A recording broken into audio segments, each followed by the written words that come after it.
සුබ දවසක් ආදරණීය දුව පුතේ මේ පණිවිඩයේ 2025 උසස් පෙළ PhD විෂය ධාරාවෙන් උසස් පෙළ හදාපු දුවල පුතාලාට ඔයාලා දැනටමත් දන්නවා ඇති මේ මොකද්ද දැනුවත් කිරීම කියලා. මේ දැනුවත් කිරීම උසස් පෙළ PhD විෂය ධාරාවේ ප්‍රැක්ටිකල් සම්බන්ධ. එතකොට පුතේ මේ පාර අපේ භෞතිකව ප්‍රැක්ටිකල් පැවැත්වලා අවසාන අදියරේ තියෙන්නේ. ඒ හා සමගාමීව අපි තීරණය කරා ඔන්ලයින් විදිහටත් ප්‍රැක්ටිකල් ප්‍රෝග්‍රෑම් එක මෙහෙවන්න. එතකොට පුතේ මේකේ විශේෂත්වය තියෙනවා අපි ලයිව් ක්ලාස් එකක් විදිහට කරන්න බලාපොරොත්තු වෙනවා. ඒකත් එක්ක ඔයාලට ලයිව් සම්බන්ධ වෙලා මොකක් හරි ගැටලුවක් තියෙනවා නම් ඒ පිළිබඳව निराකරණය කරගන්න මේ අවස්ථාවේදීම හැකියාවක් තියෙනවා. ඒත් එක්කම කවුරු හරි කෙනෙක් බලාපොරොත්තු වෙනවා නම් රෙකෝඩින්ග්ස් ලබා ගන්න රෙකෝඩින් විදිහට පැකේජ් එකක් විදිහට ලබා ගන්න පුළුවන්. හරි. එතකොට පුතේ මේ අපේ ප්‍රැක්ටිකල් සම්බන්ධ විශේෂයෙන් කතා කරොත් මේ ප්‍රැක්ටිකල් සියල්ලම විධිමත්ව සකස් කරන ප්‍රැක්ටිකල් සියල්ලම තියෙන්නේ. එතකොට මේකෙදී තනි තනියෙන් නැත්නම් අපි කියනවා ඉන්ඩිවිජුවල් ප්‍රැක්ටිකල් වගේම ස්පොට් ටෙස්ට් ගැනත් අපි කතා කරනවා.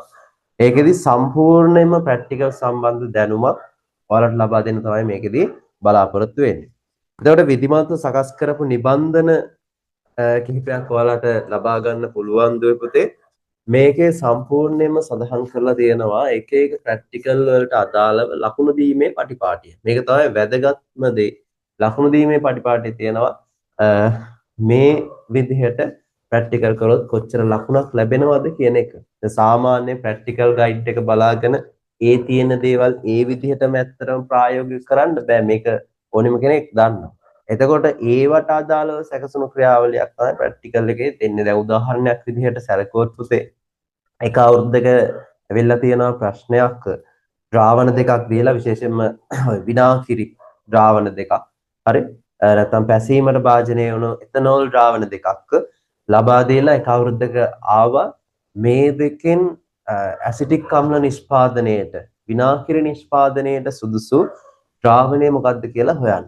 එතකොට ප්‍රැක්ටිකල් ගයිඩ් එකේ එහෙම කිසිම තැනක සඳහනක් වෙන්නේ නැහැ. හැබැයි ඒක න්‍යායාත්මක දැනුම තුලින් ලබාගත් අත්දැකීම් එක්ක තමයි ඒක කරගැනීමේ හැකියාව තියෙන්නේ. එතකොට අපි මේ ප්‍රැක්ටිකල් කරනවා එක්කම විශේෂයෙන්ම කතා කරනවා මේ ප්‍රැක්ටිකල් එක කොයි විදිහට එන්න පුළුවන්ද? මේක තමයි වැදගත්ම දේ. ප්‍රැක්ටිකල් ගයිඩ් එකේ තියෙන විදිහටම ගොඩාක් දුරට හරි ගොඩාක් දුරට එනවා අඩුයි. ඒක නිසා කොයි විදිහට එන්න පුළුවන්ද කියන එක පැහැදිලි කිරීමක් ඔස්සේ තමයි මේ ප්‍රැක්ටිකල් සියල්ලම විග්‍රහ කරන්නේ. හරි.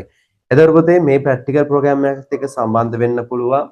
ඔයාලට මේ පහලින් තියෙන නම්බර් එකට නැත්නම් WhatsApp එකට මැසේජ් එකක් දාන්න පුළුවන්. මැසේජ් එකක් දාලා